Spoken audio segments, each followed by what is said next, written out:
expeditions. I realized that Serbia must in full measure become the leader, not only of Serbs, but of Yugoslavia. Dimitrievich believed killing kings could bring political change. It had worked for him in the past.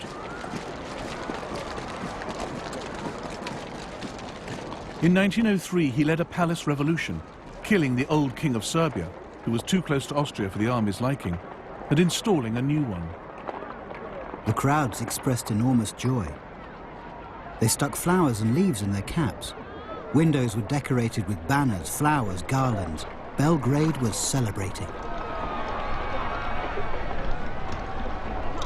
The rest of the world was horrified at Serbia's bloody coup.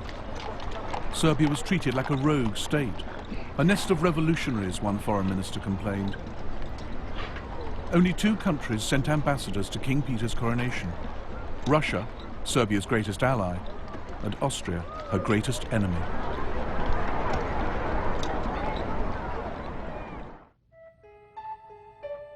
Dimitrievich was also one of the founding members of the Black Hand, a secret military society that used terrorism and assassination to try and establish Yugoslavia. He is said to have sent men to murder Austro-Hungarian military leaders and cabinet ministers. He allegedly tried to kill Emperor Franz Joseph. One saw him nowhere, yet one knew that he was doing everything.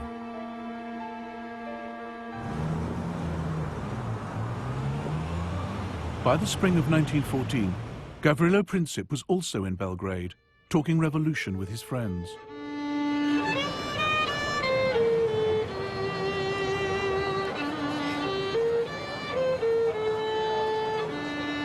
Then the young Bosnians heard that Archduke Franz Ferdinand would visit Sarajevo in June. Here was their chance to match deeds to words. Luckily for them, their plans reached the ears of Dimitrievich and the Black Hand.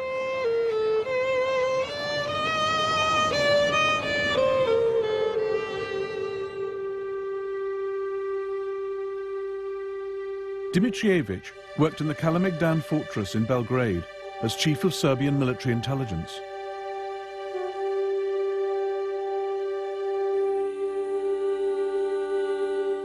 In the spring of 1914, Major Voja Tankasic, also in the Black Hand, walked into his office with a question. I've got some Bosnian youths pestering me. These kids want to pull off some great deed at any cost. They've heard that Franz Ferdinand is coming to Bosnia and have begged me to let them go there. What do you say? I've told them they cannot go, but they give me no peace. Franz Ferdinand was going to Bosnia to observe the Austro-Hungarian army's maneuvers in the hills outside Sarajevo.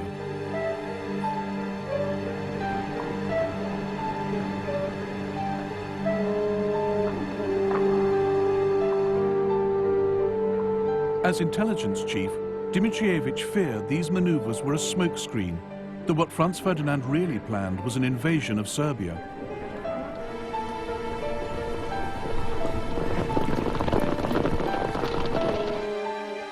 As leader of the Black Hand, he believed anything that destabilized Austria-Hungary was good for his beloved Serbia. Princip's plan to murder Franz Ferdinand suited him perfectly. Fine, he said. Let him go.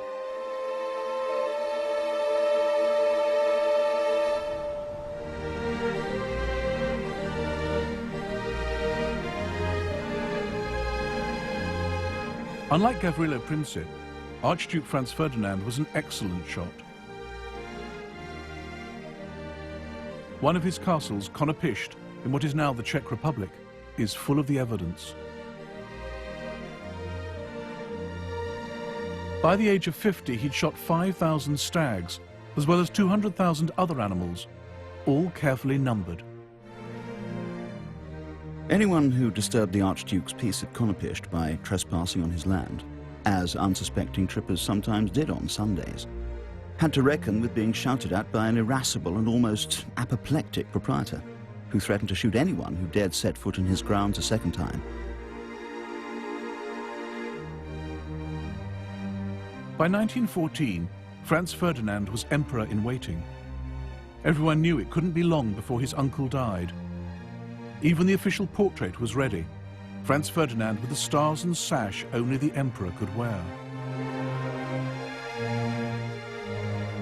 He had no time for the etiquette and convention that hemmed in the Vienna court. He defied his uncle by marrying Sophie Hotek, who was not of royal blood.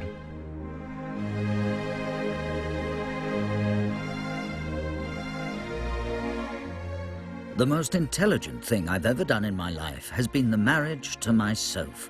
She is everything to me. My wife, my advisor, my doctor, my guardian angel.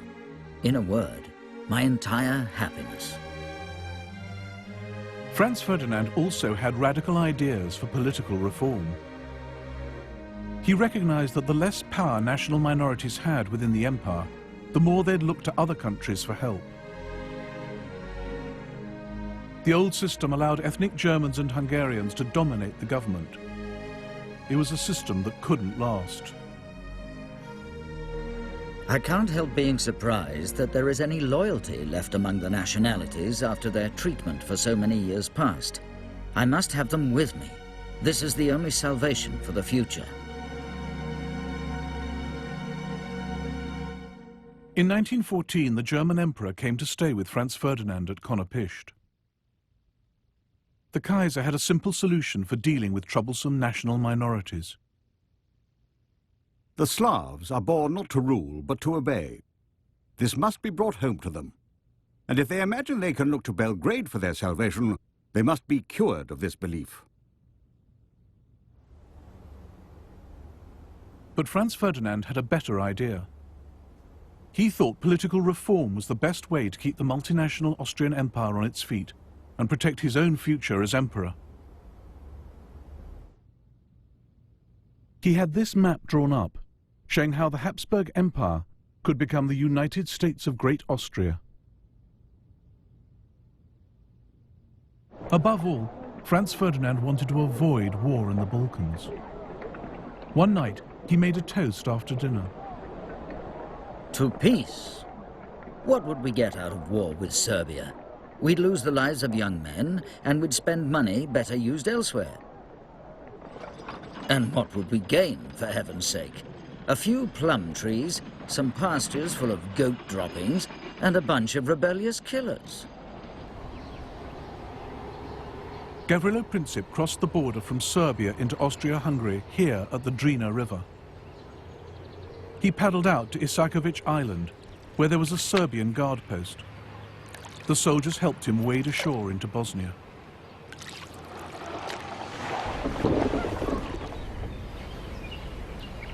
From here, he made his way to Sarajevo, where he met up with 6 others in on the plot. The Serbian Major Tankasic had supplied them with 4 pistols, 6 bombs, and suicide pills in case of capture. They were already in Sarajevo when Franz Ferdinand arrived outside the capital on the 25th of June. They planned to attack him 3 days later as he drove from the railway station to the town hall. One would be stationed at the first bridge on this road. Princip and the others would cover the rest of the route.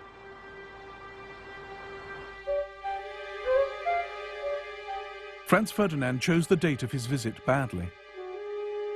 Sarajevo was decked in flags for the occasion, but the 28th of June was Serbian National Day, a natural focus for hatred of the Habsburgs, as the Serbian ambassador to Vienna warned. This will cause much discontent. Some young Serb might put a live round rather than a blank in his gun and fire it. Therefore, it might be good if Archduke Franz Ferdinand were not to go to Sarajevo. But the Austrians laughed off the ambassador's fears. On the morning of the 28th of June, Franz Ferdinand and Sophie arrived by train in Sarajevo. Despite the warnings, security was light. No soldiers lined the streets, just a handful of policemen.